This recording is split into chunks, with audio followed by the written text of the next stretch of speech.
Iran के पूर्व सर्वोच्च नेता धार्मिक गुरु रहे अयतुल्लाह अली खामेनी साहब की अंतिम विधि चल रही है, लेकिन अमेरिका अपनी हरकतों से बाज नहीं आ रहा। दुनिया के 120 देश ईरान के इस गम में उसके साथ हैं। उनके नेता खामेनी साहब के जाने पर दुख जता रहे हैं। भारत समेत ईरान के वर्तमान नेतृत्व जो इस वक्त गम में है, आंसू बहा रहा है, लेकिन अमेरिका की बेचैनी बढ़ती जा रही है। इस दुख को देखकर, आंसुओं के सैलाब को देखकर अमेरिका कहीं ना कहीं घबराया और डरा हुआ है कि ये दुख कहीं उनकी हार का कारण न बन जाए। ईरान के लोगों के आंसू, वहां के नेताओं का दुख कहीं अमेरिका को बड़ा घाव न दे दे। लोगों के दुख को पूरी दुनिया ने देखा। ईरान वासियों का जो दुख है वो हर कोई देख रहा है, उसके साथ सहानुभूति जता रहा है। ये तस्वीरें अमेरिका के राष्ट्रपति के सामने जब पहुंची तो वे इस बात को समझ गए कि ईरान के लिए खामेनी साहब का जाना वाकई बहुत बड़ी क्षति है और इसलिए ईरान इसे कभी भूलेगा नहीं और हो सकता है कि उसका पलटवार अमेरिका को संभलने का मौका ना दे। ईरानी नेतृत्व के बारे में उल्टा सीधा बयान देने का काम जो डोनाल्ड ट्रंप कर रहे हैं, उसका जवाब भी ईरान ने दिया, उस पर भी बात करेंगे। नमस्कार, मैं हूं आशीष त्रिपाठी आपके साथ। ईरान दूतावास ने रविवार को पूर्व ईरान के सर्वोच्च नेता धार्मिक गुरु अयतुल्लाह अली खामेनी साहब के अंतिम विदाई समारोह में हिस्सा लेने के लिए भारत सरकार के लोगों और भारत सरकार के प्रति आभार व्यक्त किया। ईरान का कहना है कि ये भाव दोनों देशों के बीच गहरे ऐतिहासिक, सांस्कृतिक और मानवीय संबंधों को दिखाता है। ईरानी दूतावास ने एक्स पर एक पोस्ट किया और लिखा कि भारत गणराज्य में स्थित इस्लामिक रिपब्लिक ऑफ ईरान का दूतावास भारत की मित्रवत सरकार और जनता, विशेष रूप से भारत सरकार और जनता की ओर से उपस्थित आधिकारिक प्रतिनिधिमंडल के प्रति हार्दिक आभार और प्रशंसा व्यक्त करता है। ईरान के लिए ये पोस्ट डालना इस वक्त इसलिए भी बहुत बड़ा और अहम हो जाता है क्योंकि 9 तारीख तक जिस तरह से खामेनी साहब का अंतिम संस्कार चल रहा है, इस बीच गम के साए में डूबा पूरा ईरान अपना आभार प्रकट करना नहीं भूल रहा है। ये इसलिए भी महत्वपूर्ण हो जाता है। ईरान उन देशों के प्रति आभार भी प्रकट कर रहा है और उन देशों के रवैयों को भी देख और जांच रहा है जो अब तक ईरान के साथ हैं और जो खिलाफ भी। ईरान की तरफ से इस्लामिक रिपब्लिक ऑफ ईरान के शहीद नेता महामहिम अयतुल्लाह अली खामेनी साहब के अंतिम विदाई समारोह में हिस्सा लेने पर, उन्हें श्रद्धांजलि अर्पित करने पर भारत की भागीदारी की सराहना करते हुए दूतावास ने कहा कि ईरान के लोग मित्रता, करुणा और हार्दिक सम्मान के इस भाव को कभी भूलेंगे नहीं। वे इसे इस्लामिक गणराज्य ईरान और भारत गणराज्य के बीच एक अटूट संबंध का अनमोल प्रमाण और दोनों देशों के बीच लंबे समय से चली आ रही मित्रता को और मजबूत करने के लिए एक अहम आधार मानते हैं। विदेश मामलों के राज्य मंत्री पवित्रा मार्गरिटा और बिहार के राज्यपाल लेफ्टिनेंट जनरल जो सेवानिवृत्त हो चुके हैं सैयद अता हसनैन ने तेहरान में आयोजित अंतिम विदाई समारोह में भारत का प्रतिनिधित्व किया। कांग्रेस के वरिष्ठ नेता और पूर्व विदेश मंत्री सलमान खुर्शीद जो अंतिम संस्कार कार्यक्रम में शामिल हुए, शोक प्रकट किया। उन्होंने खामेनी साहब को श्रद्धांजलि अर्पित की। जम्मू और कश्मीर पीपल्स डेमोक्रेटिक पार्टी के अध्यक्ष महबूबा मुफ्ती भी वहां गई थी जो अंतिम संस्कार में शामिल हुई। उन्होंने भी ईरान के साथ एकजुटता दिखाई और अपना शोक संदेश प्रकट किया। खामेनी साहब के अंतिम संस्कार कार्यक्रम में भारी भीड़ देखने को मिल रही है। लाखों लोग ईरान की सड़कों पर जमा हुए हैं।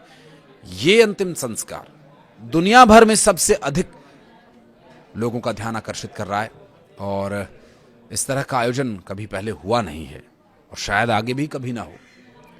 लेकिन अमेरिका का ये जो रवैया इस बीच देखने को मिल रहा है, ये सवालों के घेरे में हो रहा है और सवालों के घेरे में इसलिए भी है क्योंकि अमेरिका के प्रेसिडेंट डोनाल्ड ट्रंप जिस तरह का ईरान के प्रति रवैया दिखा रहे हैं, ईरान का हर एक नागरिक इसे देख रहा है, हर एक नेता इसे महसूस कर रहा है और उसका जवाब देने की तैयारी भी कर रहा है। जब ये अंतिम विधि शुरू हुई थी उस वक्त अमेरिका के खिलाफ नारे भी लगे थे और आंखों से आंसू, चेहरे पर आक्रोश, मन में गम खामेनी साहब के जाने का, ये अमेरिका को कहीं ना कहीं खटक रहा है कि ये कहीं अमेरिका के लिए भारी ना पड़ जाए, क्योंकि ईरान के पास जो है वो इस पूरी दुनिया में किसी के पास नहीं है।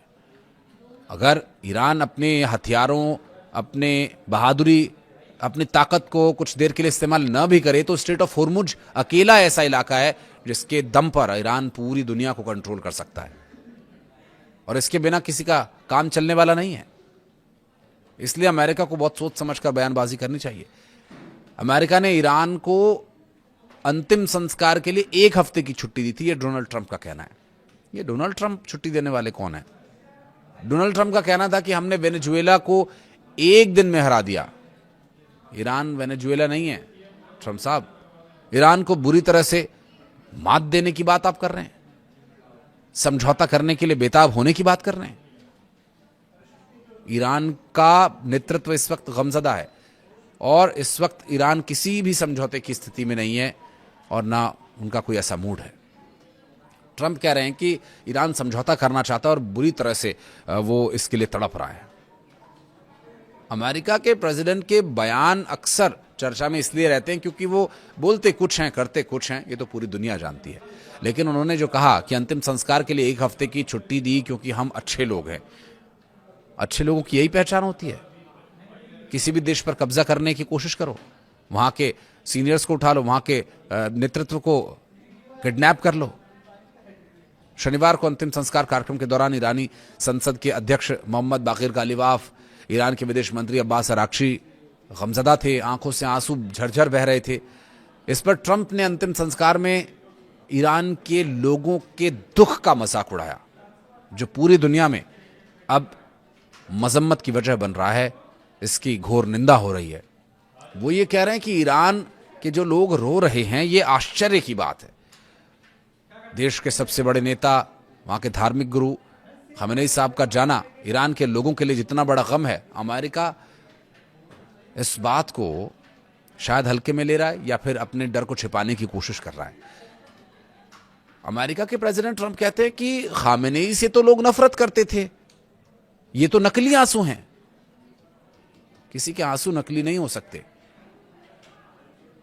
ट्रंप ये कह रहे हैं कि दोनों पक्षों ने खामेनी के अंतिम संस्कार से संबंधित कार्यक्रम समाप्त होने तक 1 सप्ताह के लिए बातचीत स्थगित करने का निर्णय लिया है।